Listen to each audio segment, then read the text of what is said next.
Welcome into the DRF College Sports Podcast.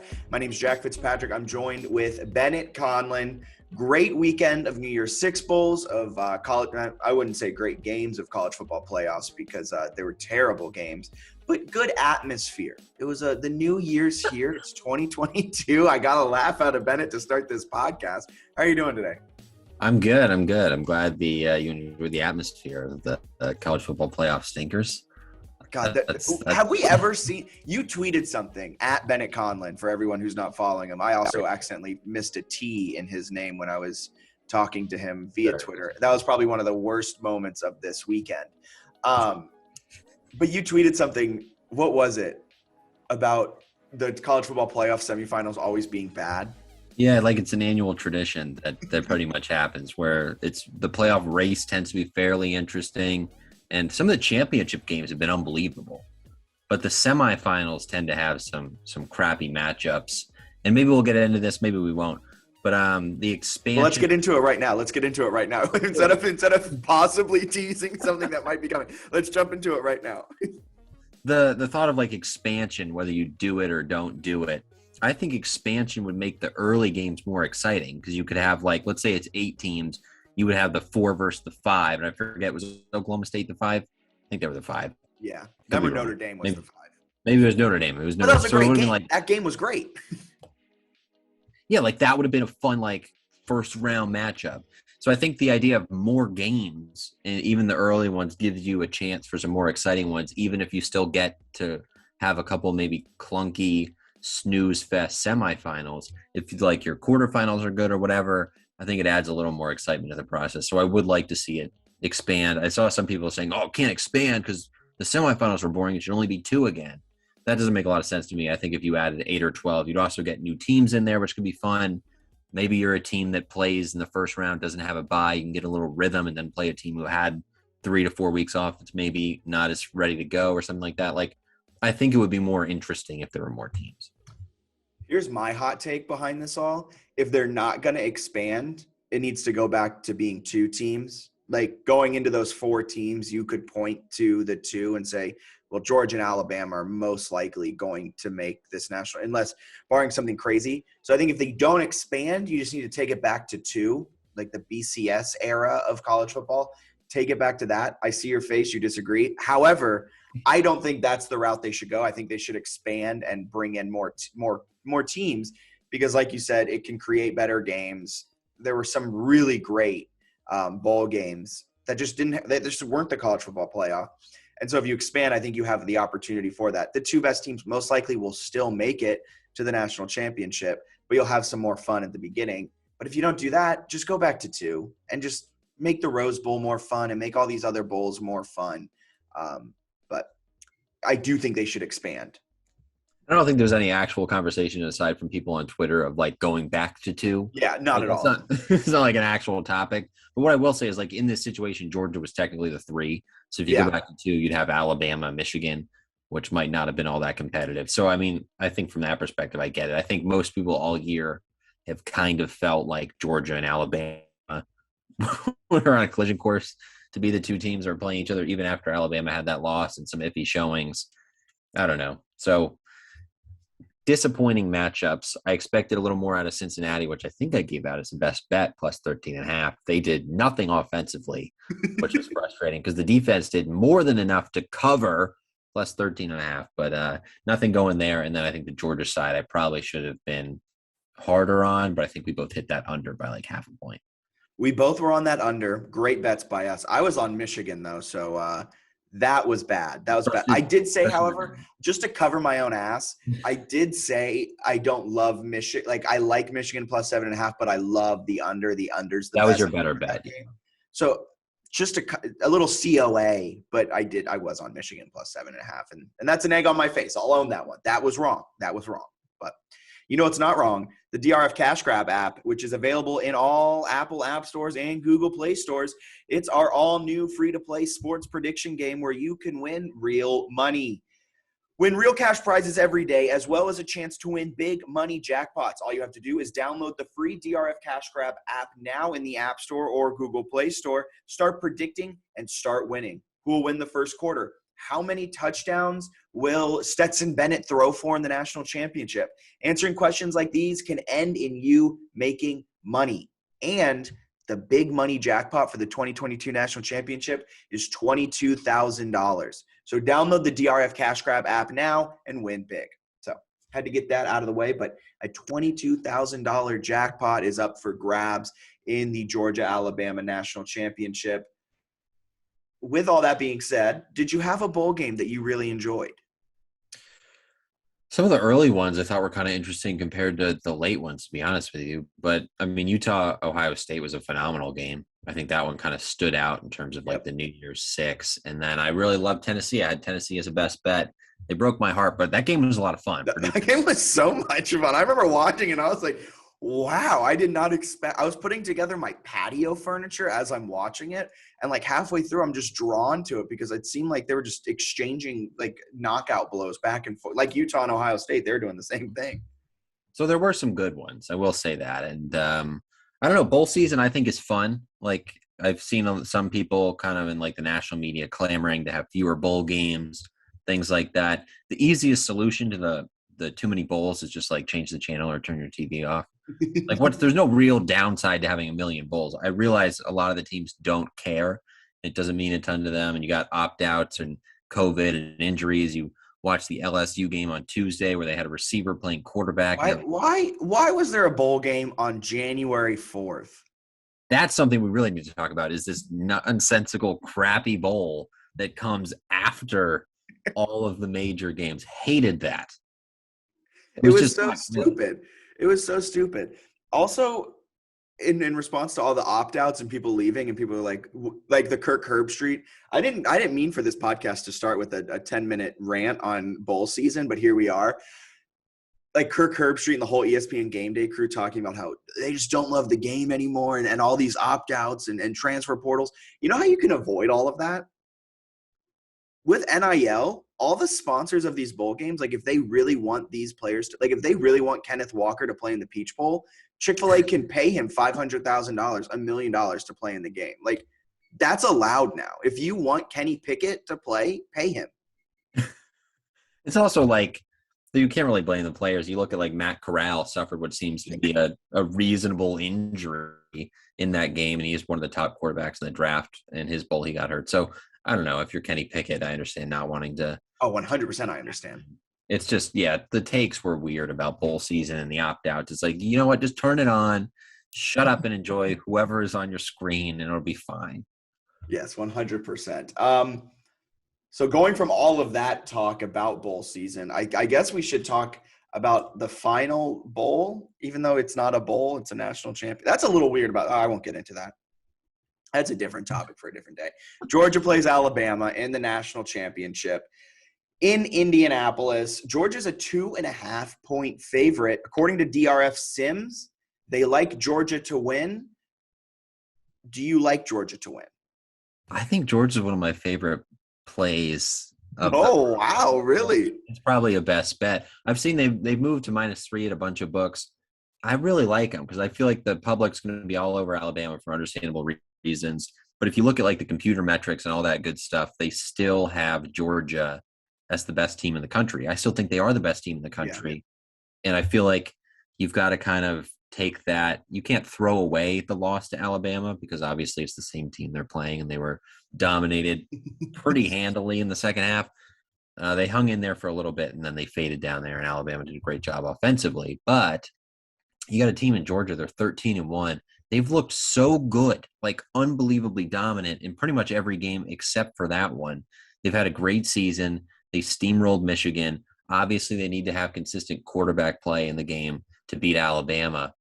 But I think they're good enough to do it. I think Alabama played its best game of the season against Georgia. I think Georgia can learn from that tape and find a way to game plan something together and get there and get the win.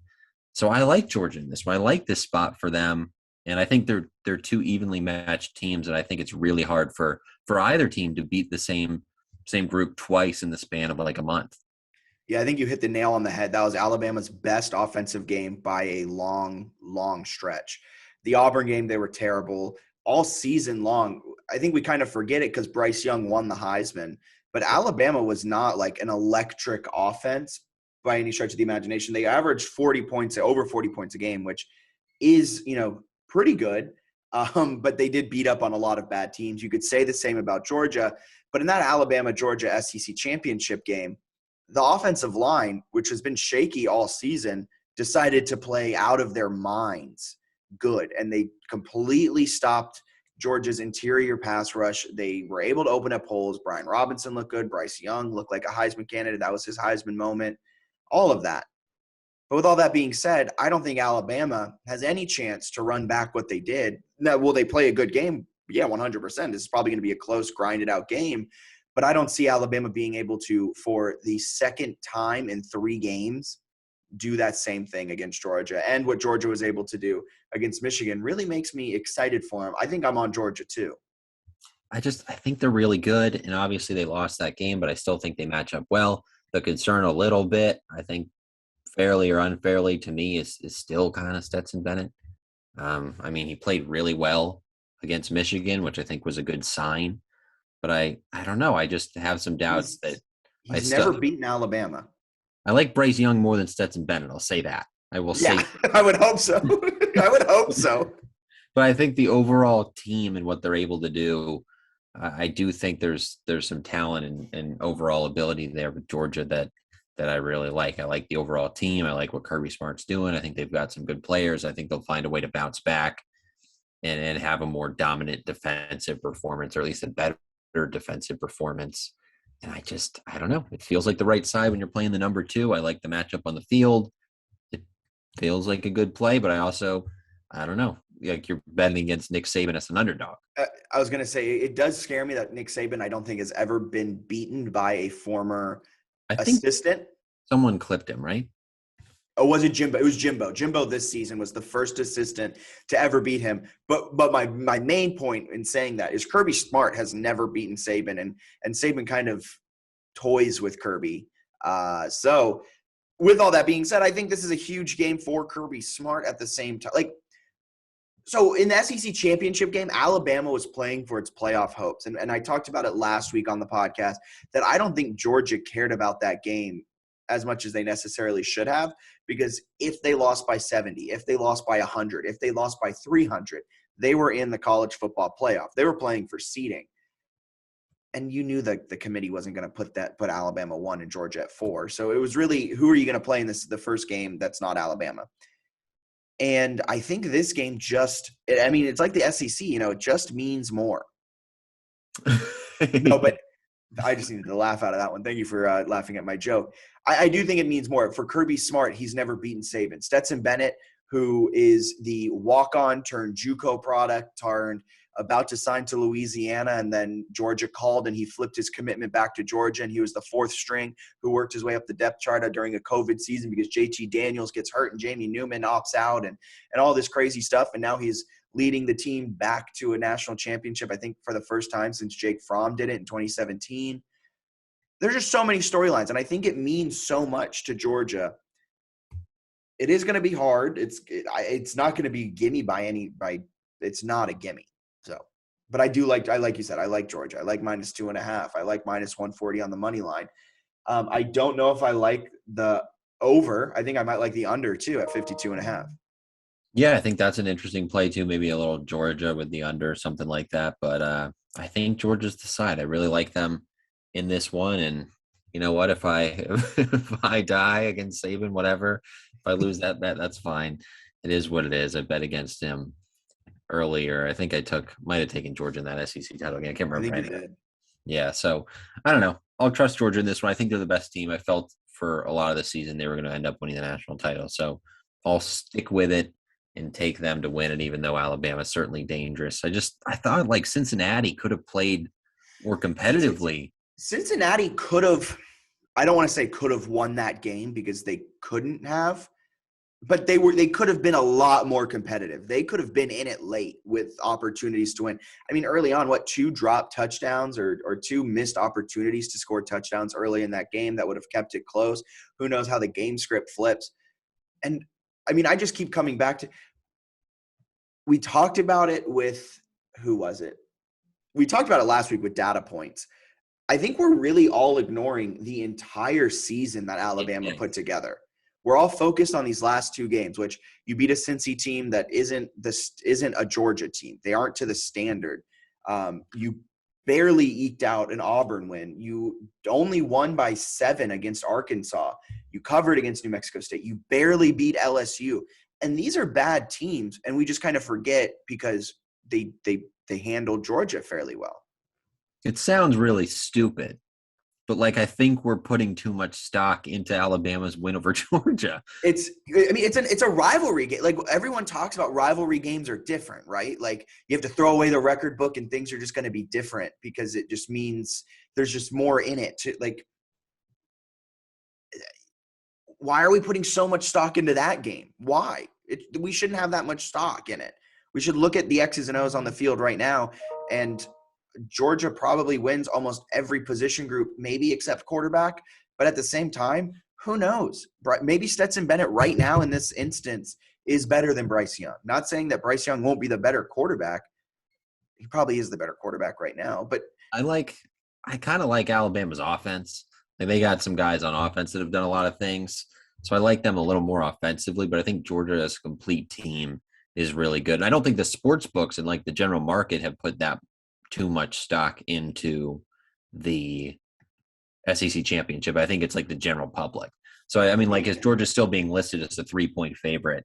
To me, kind of makes sense. Like, they've already lost to them once, but the metrics have them as the better team. So I think the line seems reasonably fair, but I just like it on Georgia's side. I think they're due for the bounce back. But fascinating to kind of see how, like, public perception around, Alabama's just smacked them and they have Nick Saban compared to this Georgia team that seems like they can get really close but haven't gotten over the hump.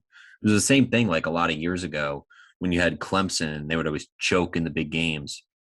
And then, of course, they ended up sort of breaking that stigma. And I wonder if Georgia is close to that, where they win this national title and maybe go on a little bit of a run. Seems like from some reports that Oklahoma quarterback transfer Caleb Williams has Georgia high on his list, right? From what I've seen, I haven't checked in a couple of days, but it seemed like they were up there in the running. Like, I wonder if Georgia's due for like a streak where it's like them and Alabama and Clemson, Ohio State. Like, have they reached that upper echelon where they're going to start contending and winning national titles on a regular basis? Yeah. As of right now, what do you think the percentage of bettors on Alabama is right now against the spread?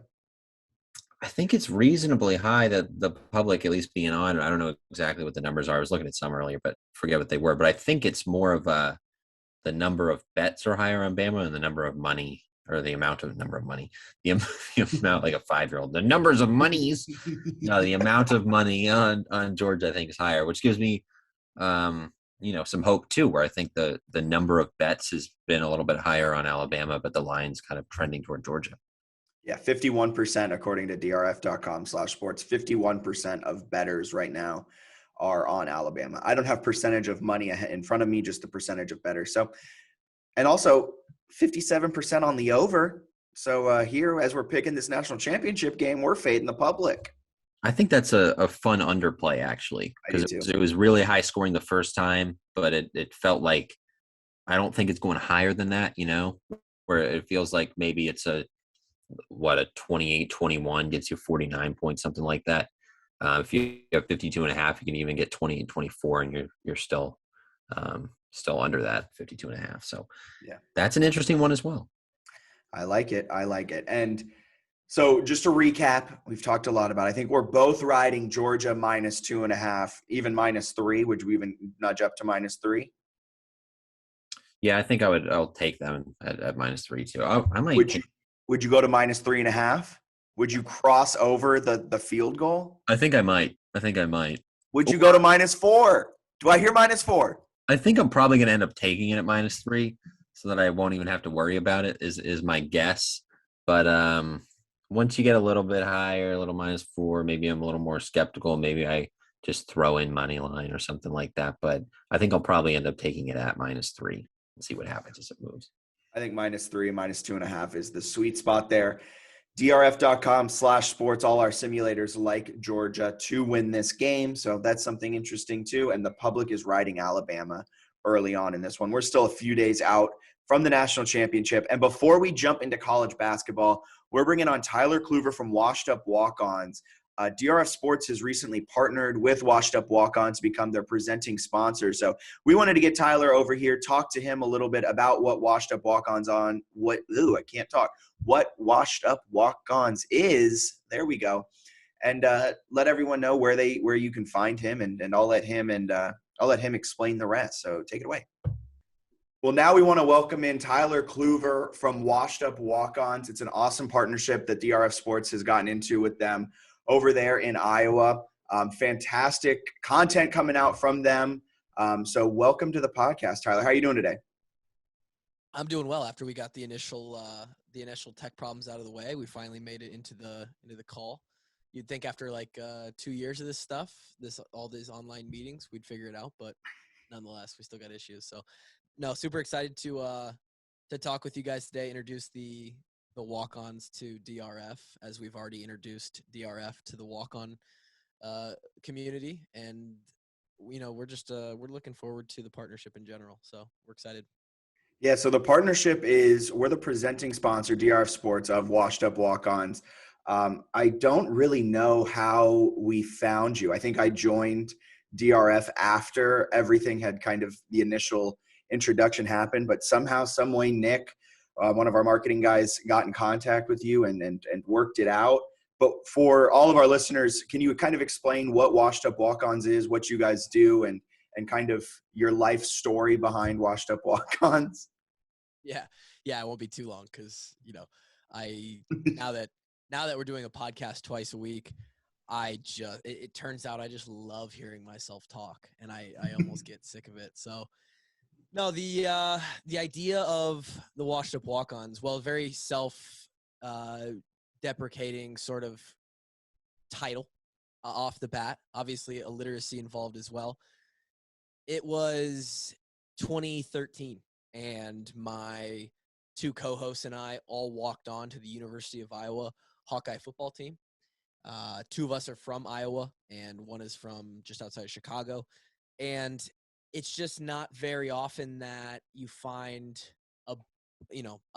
there's not a high percentage of walk-on athletes at a Division I program who end up carving their way into successful careers and making it through the entire time. Like, more often the story is, I tried it, I walked on, I played for a couple years, I rode the pine, made it to third string, maybe got some special teams reps, and then it wasn't worth the time I was putting in anymore. And for us three, that wasn't the case. We made it all the way through the program. I was the starting long snapper for 4 years. My other co-host was a starter for 3 years on all 4 special teams and played several games as a linebacker. And then the third one was the starting fullback for his final 2 years. So when it came time to be professional athletes, then the shit finally hit the fan, I guess, if you want to call it that way. And nobody wanted us. And so we missed football. It was 2018, and we wanted to tell stories and relive our experiences. And we're like, hey, what if we create a podcast? You think people will listen? We had gained, several thousand followers on Twitter just because of our platform, and turns out people wanted to listen. So ever since, we've been breaking down Iowa football games and bringing on our former teammates and having a blast creating content. And now we just, the show is, the best way to describe our show is very Barstool-esque, right? It's not professional. There's a lot of cussing. It's not safe for work. We don't answer really to anybody except for, actually, we kind of answer to DR now a little bit since you guys are toting the sponsorship. But and we're signed with iHeart, which is a pretty big deal. But the people we're with sort of get up front, hey, this is the deal, right? And this is who we are. And we simply want to entertain while also provide a unique perspective and background experience when it comes to Iowa football and Iowa sports. Yeah, that's awesome. From a perspective of a long snapper, I don't think I've ever really got to interview throughout my time in college and as a writer and things like that. Ben, I don't know if you did at JMU, if you ever had a story on a long snapper and could get their perspective on football. Shame from on that. You guys. Yep. What what is long snapping like? Like, this is just a completely not related to the part, anything like that. This is just a pure curiosity question. I feel like long snapping is really, really full of, I'm blanking on the word, pressure. That's the word. Like, no one necessarily knows your name unless you mess up and all that good stuff. What was it like being a long snapper for 4 years? It was a little bit like you just tried to ask the question. It's a little bit indescribable, right? You're Yep. part of Exactly. you're part of the team. In a lot of ways, it feels like you're not part of it. It feels like you're almost a glorified fan as a specialist, right? Even more so as a snapper compared to like the kicker or the punter, where you could like there's actual stats that go in the book, right? For those two. As the snapper, you're just sort of you're not even the full guide hand of the basketball shot. You're like the pinky on the guide hand of the basketball shot. And you're right. Specialists in general, especially long snappers, you don't really hear their name or know who they are unless they do something bad, unless they mess up, right? And so it's a little bit of a thankless gig, but only if you look at it that way. It was also, in a way, just the most incredible thing to, not only be a part of the team, but get to know those guys and be around. I mean, I name a team in the NFL, and I've played with or against, more than likely with and against, a ton of guys on that team. And it's just an experience that nobody really gets, especially from where I'm from, like small town Iowa, middle of nowhere. Nobody from my high school really has done anything like that before. So very, very cool. And, as a long snapper, again, you're not getting a whole lot of praise. And it was awesome, man. The job itself is a little bit like if you were on a best shot golf team and you were only brought in to hit like the 7-foot putts, and you were just expected to sink the 7-foot putt every time, no matter what. And no one really cares when you do. They just care about the big drives and the chips that, sit it down right next to the hole, or, the great play out of the rough. But the guy who makes a 7-foot putt every time, it's like, all right, cool. Move on to the next hole. Move on to the next play. But it is pressure filled. And there are several moments I was a part of, 2016 specifically, the biggest snap of my career. We knocked off number 3 ranked Michigan in Kinnick Stadium. And I had the ball in my hands with 3 seconds left. And I had, I got to put it on a spot so the holder can put it down and our kicker can put it through. Otherwise we lose the game. And fortunately we came through in that moment. But yeah, there's some pressure filled opportunities there. That's awesome. That's a really good peek behind the curtain on it. Getting back to the partnership, getting back to all of that great stuff. As we kind of wrap things up, where can people find you? And I mean, really, that's it. Where can people find you and yeah, have a good time? Well, be prepared for a good time, because we talk about some outrageous stuff occasionally, and I actually enjoy this a lot more. I wish I was the guest, or like what we like to call the talent on our show. When it comes to the Washed Up Walkons, I'm more of like the very participative producer. Like I give a lot of opinion and do talk a lot, but I sort of manage how the show flows and what topic we're on. And I've got all the equipment here with me running the show. The other two are they're pretty colorful at times, and we get into some stuff. So, Washed Up Walkons on Twitter, on Instagram, thewashedupwalkons.com, or also if you're at all familiar with the Iowa community, hawksbyamillion.com is sort of our phrase and token saying. Yeah, and you can find us on all of the platforms, Apple, Spotify. If there's a podcast platform, we're out there. And we're super excited. The partnership that we're doing with you, obviously there's a lot coming down the chute, but come check us out. You don't have to be an Iowa fan to enjoy our show, because there's plenty of just straight up entertainment as well. So we're excited, and I appreciate you having me on. Yeah, thank you for coming on. And we're looking forward to the degenerate gambling corner when we talk about cricket here in a couple of weeks when Yes. college football and NFL is all done and we can really get into Russian ping pong at 3 a.m., cricket, and every other random sport there is. So thank you for coming on. Absolutely. Can't wait. Thank you so much to Tyler for taking the time out of his day to jump on, talk to us about it and his long snapping adventures and kind of his adventure with creating Washed Up Walkons and where they are now. It's going to be a really, really fun year with everything we're going to do with the Washed Up Walkons over there. But I did forget about arguably the more important national championship. We talked FBS. Now we got to go with the next letter in the alphabet, the FCS National Championship. Who do you like? So let's set the stage. It's North Dakota State. It's Montana State. You may have heard of North Dakota State because they've won an unprecedented amount of national championships. I think in the last 10 years, they've won 8 of them. It's something like that. They've won a lot.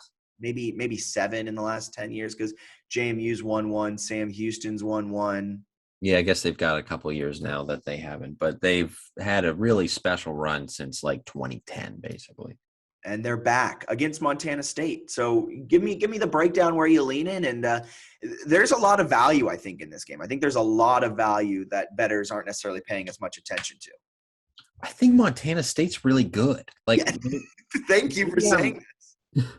Maybe I'm crazy on this one or just down on North Dakota State this year because I really thought JMU was a good spot in that semifinal game. But I like Montana State in this spot, and it kind of depends on – I think this is a good spot to odd shop and line shop a little bit. I'm seeing DraftKings 7, but like Caesars and BetMGM are 7.5 or 8, depending on the book.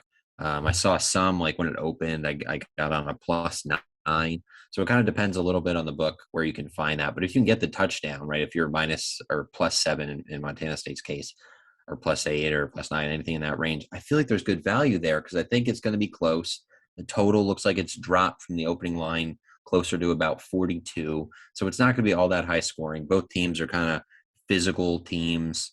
I think Montana State gets like 2 or 3 like impactful starters back from injury that they did not have recently because of the break where the semifinal games were like about a week before Christmas. And now you're looking at this game on January 8th. So it's really like 3-ish weeks, I think.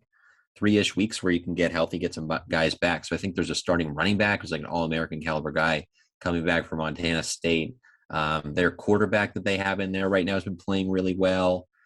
And like North Dakota State's had some decent performances, but they tend to be a lot better at home than they are on the road. They do well in Frisco, right? They win a lot of national titles, so they're used to winning games in this stadium for the national championship. They're more used to the stage than Montana State, that's for sure. But I think Montana State is good enough and has played well enough to hang within a touchdown. So I think there's value there, and I think there might be some sneaky value in the money line because I'm not going to rule them out to win. I think if I'm betting Montana State, I'm betting them to win. You're not just taking I think I would take I'll take the +8 or whatever and then sprinkle a little bit on the money line because I could certainly see a situation where it's like 24-21 they lose. But I just think they're going to be competitive in the game.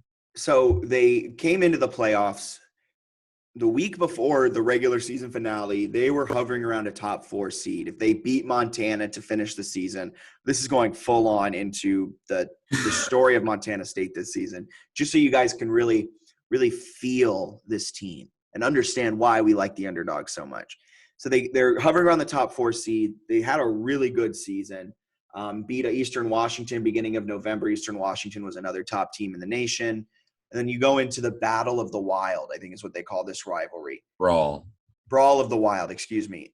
This is a huge rivalry game. If they win this game, not only do they get bragging rights after not playing it last year, they also are probably going to be a top 4, maybe even top 2 seed. Like they are a good team this season. They lose it in kind of not embarrassing fashion, but they lost 29-10. Not really too competitive of a game. They come in, I think they're not unseeded. I think they're the 8 seed. Yeah, they're the 8. So they're the 8 seed. They slide down a bit, but they still get that first round bye. But their starting quarterback transfers away from the team before the playoffs start.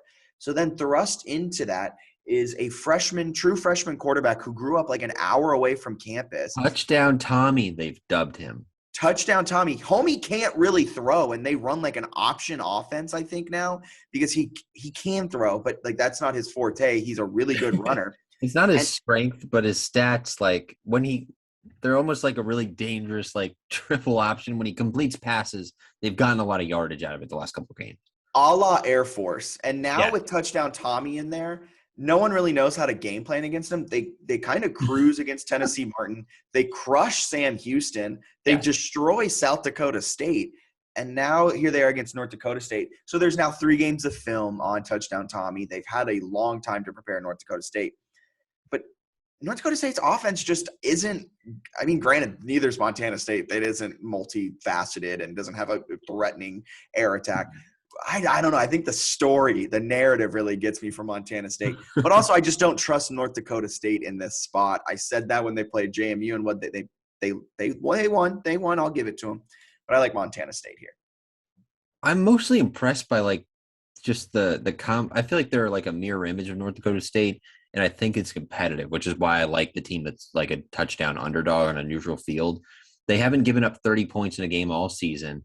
They really don't often give up 20 points in games. They have not in the playoff run. The most they've given up was 19 to a Sam Houston offense that returned some big-time playmakers this year. And a lot of those points came in garbage time. Like I said, they won 42-19. Dominating that game. So they're playing really well. They won on the road at Eastern Washington this year, which is a tough one. And it was a 23-20 game, which I was really impressed with. The fact that they were able to kind of keep it a little bit lower scoring in that one and limit Eric Berrier, one of the most dynamic FCS quarterbacks in the country, in that game. So, yeah, they've had kind of an interesting season in terms of the quarterback transferring and all that good stuff. But, like, they've been really good this year. They're competitive and they can run the ball, which, again, is hard to do against a team like North Dakota State. But they're talented. They know what they're doing. They play good defense. They have a quarterback who can run the crap out of the ball. And I think if you can have good running backs and a good running quarterback, you can stress the North Dakota State run defense a little more. So it's a game that I think could be super low scoring, and I think they have a chance to hang around. So I like it, not as like a massive play, but I do think there's some value here, and you've got a really good team as an underdog against a team that's very good, but I think they're a little bit inflated because of their incredible home field advantage and their name in North Dakota State. Yeah, and if you're not doing anything in 2 days on January 8th at 11 a.m. Eastern, highly recommend. Wait, no, it's a noon kickoff. It's 11 a.m. Central. But still, like, an awesome time because normally this week is NFL playoffs, and I think it overlaps sometimes, and there's no point in even like considering watching this game. And you've got like a bunch of great NFL games later in the day. They added obviously the extra week in the NFL, so they have all these normal games in the NFL. Not a great Saturday slate. I do think there are 2 like semi-meaningful NFL games that they've stuck on Saturday as like Monday Night Football. Not the same as a playoff game. Yeah, so like we won't get into Saturday. We won't get into Week 18 here on this podcast. If you want our opinions on Week 18, follow us on Twitter. The noon college football national championship in Frisco. It's fun to watch. The teams care. North Dakota State fans travel well, so the atmosphere tends to be pretty darn good. So I think it'll be fun. I think Montana State can cover. I think double checking here, you got AM showers, but it's going to be 65 degrees. A lot of years it's been like freezing and snowy. So the weather's a little bit better, although there might be some rain and that field tears up pretty good. So also Montana State, this is on DraftKings. They're +4 for the first half and they're +3 for the first quarter. I like a grind quarter. I like +3 first quarter. I think that's a fun bet because I also think +4 first half is another fun bet. Like I think it's like I could easily see them taking a 10-0 lead or something like that, or like a 7-0 lead. I could also see like a 3-0 first quarter or something where no one really scores, and they might just hit a field goal or something.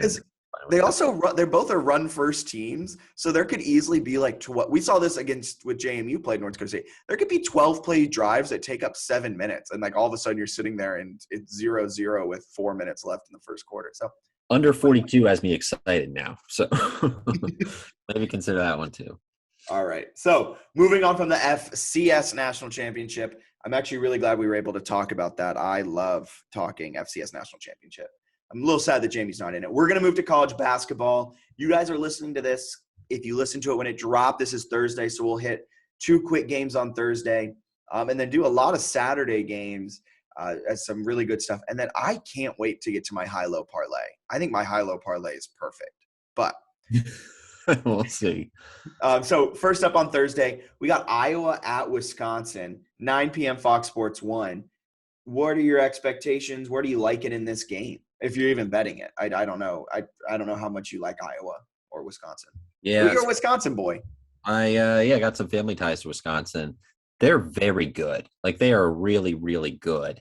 And they had a little stretch in there where they were kind of playing mediocre home games against non-conference foes in December. Then they come out on Monday at Purdue, and Johnny Davis went for like 37 and 14 or something gross. And they win at Purdue, and I'm very, very high on Purdue. Like I think Purdue like might win the national championship. They're that good. Yeah, so that was surprising to me, even though I've watched a lot of Wisconsin. But Johnny Davis is a freak. He's one of the best players in the country. They're going home, playing an Iowa team that's been decent this year. It kind of feels like a letdown spot for Wisconsin. I'm not going to bet it because I think Wisconsin's better, but I don't know. Part of me is tempted, and maybe I'll go crazy Thursday and end up taking like Iowa money line. I think it'll be reasonably competitive, but I don't know. I think it's a letdown spot for Wisconsin, but I also think Wisconsin's better. Yeah, I think Wisconsin's a better team. Looking at it, when Iowa plays good teams, they lose. Their best win this season against a KenPom top 60 team is only against UVA, and UVA is not a good team. They only won by 1 point in that game thanks to a miraculous late comeback. Then they would go on to lose to Purdue, Illinois, and Iowa State. And now they've rattled off 4 wins, the best win of those 4 being against number 58 Maryland. I just think going to Wisconsin and playing there, it could be a letdown spot, but the defense is just so bad for Iowa that I think Wisconsin can – and I like how I'm saying Wisconsin with an accent too. I'm really channeling my inner Brian Kelly. I see what you're saying about it being a potential letdown spot. I disagree, and I like Wisconsin there. Iowa against Wisconsin last year, 3-0. Who was 3-0? Iowa? Oh, yeah. You said Iowa at Wisconsin last year, 3-0? Against Wisconsin. They were 3-0. They won at Wisconsin. They won a neutral site, and they won at home. They kind of blew them out, and they obviously had Luka Garza and some elite players. But Keegan Murray. Let's not talk about that part of it. Keegan Murray, he's one of the best players in the country. So it is a fun matchup between Keegan Murray and Johnny Davis. I don't know. Iowa, they have not – their wins aren't the most impressive in the world, but like reasonably competitive road loss to Purdue, competitive home loss to Illinois. The one against Iowa State was a clunker. But like Virginia win, Utah State win, Maryland win. Those aren't bad wins. Yeah. So I don't know. I think it's going to be a good game. It's going to be a good game. I think it's got a chance to be a competitive one. I'm going to stay away because I think it's a letdown spot, but Wisconsin scares me. It's always about that spot. And the other one on Thursday tonight is Ohio State. They're taking on Indiana. Ohio State is number 16 according to KenPom. Indiana's 30, but Indiana's favored to win by 1 point according to KenPom. I like Ohio State in this spot. Smashing Indiana. Really? I've decided I'm all over it. Why? They're at Explain home. to me. They're at home. I love that atmosphere. Look, they have some issues. They're not the best team I've ever seen in the world. But they're coming off a loss to Penn State, which makes me think everyone's going to love Ohio State, which has won 5 in a row, including a blowout of Wisconsin and a home win over Duke. So like they're legit. They're really, really good. I just love the spot here for everyone sleeping on Indiana, but they're playing at home. Great atmosphere. You got Trace Jackson Davis. Got to double check on some COVID things, make sure I'm not missing out on some guys. But if everyone's healthy, I love this bounce back spot. They're fired up after the Penn State loss. They're ready to come home. Love it.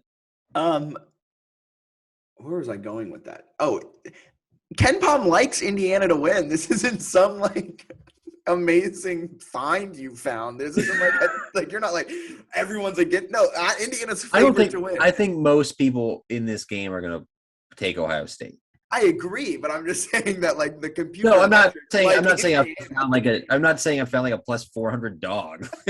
They might. I hope they're favored. I hope they're like favored because if they're favored when I wake up in the morning, I feel like a lot of people are going to take Ohio State, and that would make me happy because I don't have that play. We'll see what happens, obviously, but I think that's a good one. Also worth noting, Okay. the Southland Conference is having their weird conference tip-off tournament this week, which gives you some fun midday betting. And there is a phenomenal 2:00 mid-major matchup. You got Loyola Chicago and San Francisco playing. That is actually a really great. Yeah. San Francisco's turning out to be a really solid. Hopefully that game happens. I know San Francisco is dealing with some COVID issues, Hopefully that game does happen. but all right. I'm going to fade you on Indiana. I like Ohio State there. I'm going to probably just bet with the public on that one, which isn't always the best thing. But I think I'm also fading you. Yeah, we're against each other here early. But you're saying we were pretty on the same page with the football, but yeah, football. We're normally on the same page. I think we have very similar outlooks on football. Basketball, we look at different metrics, and those metrics always tell us different ways to bet. But I think we're both batting around 500 on the season on college basketball. I think I started super – we won't get into this. All right, moving from Thursday, we're heading to Friday. There's a really fun Mountain West showdown on Friday. Not a lot of good games other than this one, but Colorado State takes on Boise State. Oh, wow. Is that a sarcastic oh wow, or is that a real? No, I think I just got excited about this one. The only thing that doesn't have me excited about this game is that it's at 10:30 at night on Fox Sports 1. But I'll probably be awake. I'll probably tune into this. Colorado State is a 1 point, according to KenPom, 1 point dog on the road against Boise State. I love Boise State, but Nick Medved is a darn good coach, and I think Colorado State might pull this one off.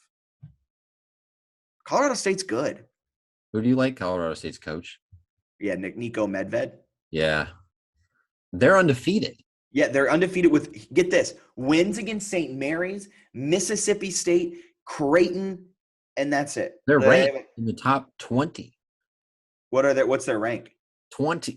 A lot of people aren't talking about them, though. The national media won't tell you about Colorado State. It's that Mountain West bias, man. People just don't want to stay up for Mountain West after dark.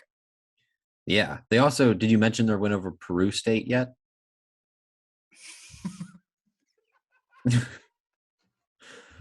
No. Well, that was a good one for them. It's interesting, though, because you've got a Boise State team that arguably is falling well short of expectations this year. How can you argue that? You would say yes? No. Why are you – what were their expectations? I thought they were really good. They have like 17 seniors. Their entire starting lineup is seniors. They were an NIT threat last year. I thought they'd be better than 10-4. Like they lost to UC Irvine, Cal State, Bakersfield held them to 39 points at home. But they've also beaten Fresno State, Washington State, Santa Clara. They've started to play a little better, but I feel like they could be like a real dynamic force. I love them in this spot. I think they're winning this game. Colorado State, the reason no one's talking about them is because they all know they're going down Friday night. It's in Boise. I don't know what else. I love it. No, I think Colorado State's the bet here, though. No. Colorado State has the better offense. Boise State has a good defense, but great defense. A top 20 defense. Here's the thing. This is what I learned watching a lot of Mountain West over the last 2 years. Colorado State knows how to win basketball games. Well, they're going to win a lot this year. They're just not winning on Friday. But there's always a moment where, like, I'd be really high on whoever they're playing, and they'd always burn – like, Colorado State always burned me as an underdog. So if you can get Colorado State as an underdog in this game, hammer Colorado State. That's what I think KenPom – I don't know about KenPom on this one. Like, I'd be surprised if this line closes with Colorado State as a dog. I would be too, but like if you which actually makes me want to take Colorado State. We'll see what happens with the number. I'm going to end up taking Boise. I every time I bet Boise, they burn me. Like you turned me on. They burned me last year too. You were like, "Oh, these guys are amazing," and then they never played up to their.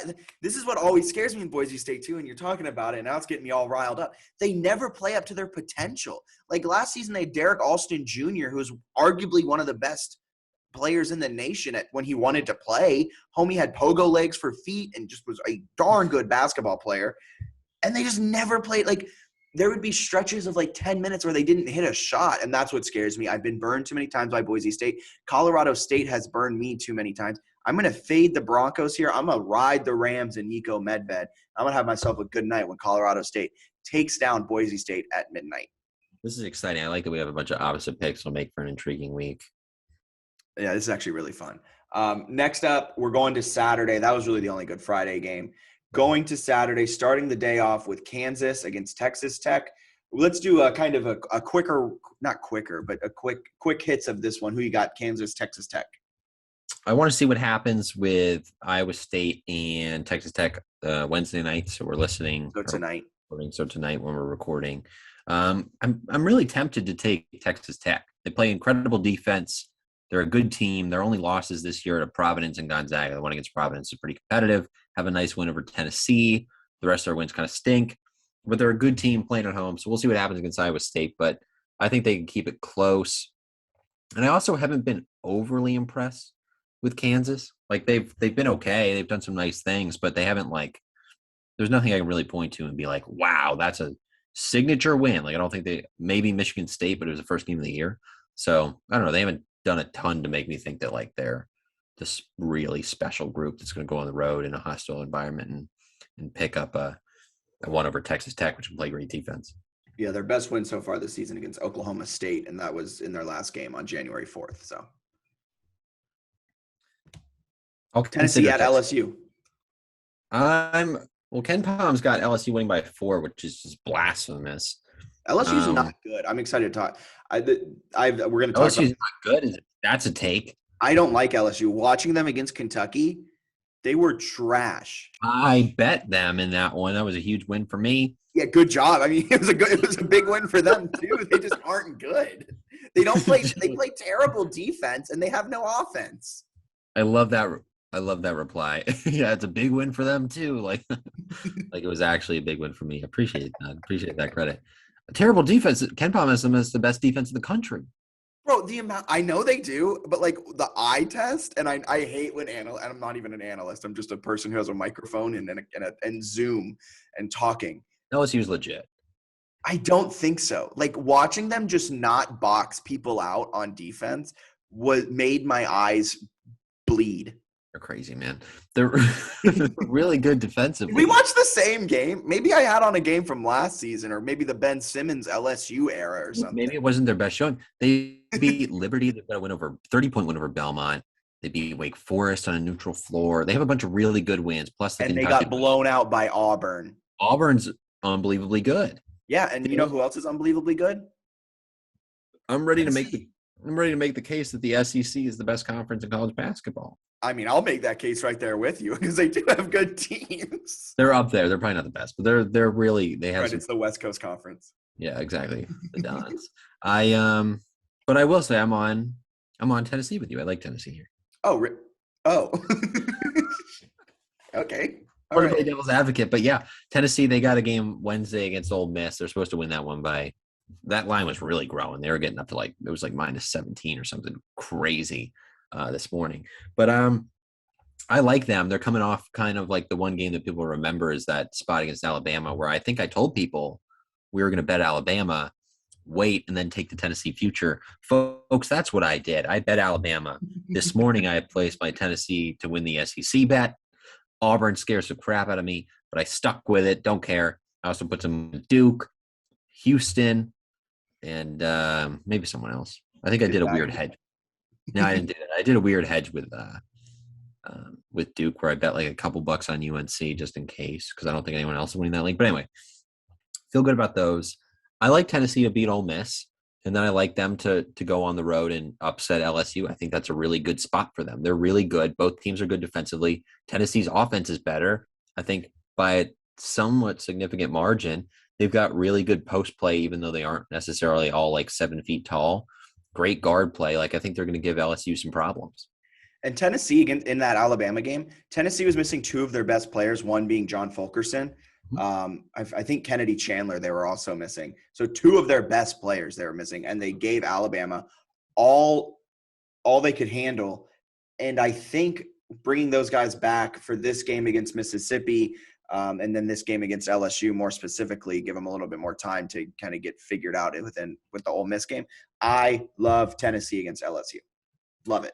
Something I'm interested in too, just a little Ken Palm additional notes. LSU is one of the best turnover percentage defenses in the country. They actually lead the country in steal percentage. I think it's 17%, if I'm reading this correctly. 17% of opponent possessions, they are able to create a steal.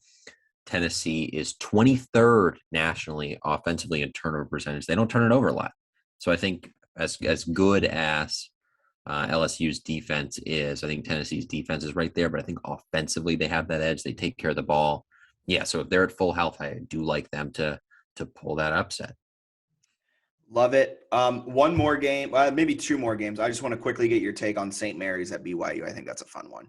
That is a fun one. I like St. Mary's. Really? It's at BYU, though. I changed my mind. I like BYU. to cover or just money line? Or to cover. About -5, it's looking like. Yeah, St. Mary's is a good team. So I got to double check. You always got to double check these COVID people. But it should be a pretty darn good game. You look at St. Mary's, they've definitely had a lot more success this year at home. I think they played their best at home compared to on the road. So I think BYU at home, where they've been pretty good this year, is a reasonable play. Yep, I agree. Good stuff. Do you have any other games you want to hit before we move on to some parlay action and some of our best bets as we wrap it on up? Some really good games this weekend. Just looks like it should be a pretty fun weekend of matchups. So Hofstra JMU on Sunday. Fascinated about that one. If it happens. If it happens for sure. So that'll be something to keep an eye on. But yeah, it just looks like a great slate of hoops. It's going to be fun. So what's your high-low parlay? I'm really excited to share mine, but I want you to go first. Are we allowed to include football, or does this has to be basketball? Anything we talked about today. So FBS Championship, FCS. We make up the rules with new rules every week. So hit me with your high-low parlay. Wow. All right, so Georgia -3 in the national championship. That's on Monday, so we're going to wait a little while to learn the results of this bad boy. I think that's a fantastic play. I think it's up there as one of the best plays you can have. Really? Okay. Wow. Really. This isn't our best bet segment. This is our high-low parlay. But we're including it. I think that's a good one. And I'm really tempted to take Georgetown. But I think they've had a bunch of COVID issues, so I don't even know if this game's going to happen. So we're not going to do that quite yet. And we're going to find another one. I haven't quite narrowed down my mid-major play yet, to be honest with you. But give me a sec. Okay, while you're looking over, can I share mine? Do you want extra time? You can share yours. Go ahead. I love ODU to take down Charlotte. That's Really? my mid-major pick. Love it. When's It's that game? at Charlotte, but it's on Saturday. So ODU is coming down. Charlotte just came out of a COVID pause. So Okay. And they're not that good. and they're not that good. Jameer Young's pretty good. I'm very good friends to our listeners of someone who's close with the Charlotte basketball team. So I know I think I put too much stock into them at times, but I do think ODU wins that game. And then the other part of that one is I love Tennessee to beat LSU. That's my high-low parlay. The low mid-major is ODU to beat Charlotte. The high major is Tennessee to beat LSU. I like that. I like that quite a bit. Yeah, this is an interesting one in terms of what I want to bet. And I don't know if Georgetown's having.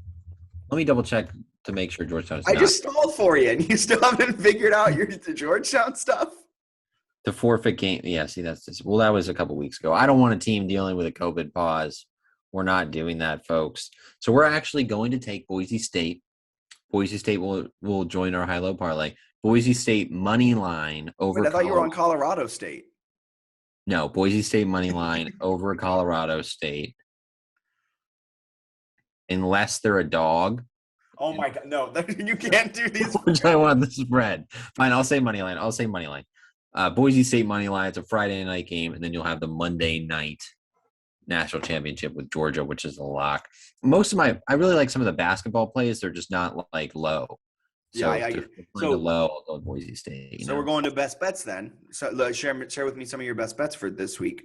I think the Tennessee at LSU one's a good one, assuming they're at full strength. I think Texas Tech will be interesting. Maybe not a best bet, but I think the Tennessee at LSU is definitely in that mix. I think Indiana on Thursday night over Ohio State feels like the lock of the century. And I don't want to tell anyone what to do with their money, but if you want to put your mortgage on it, it's not – there are worse things you could do, you know?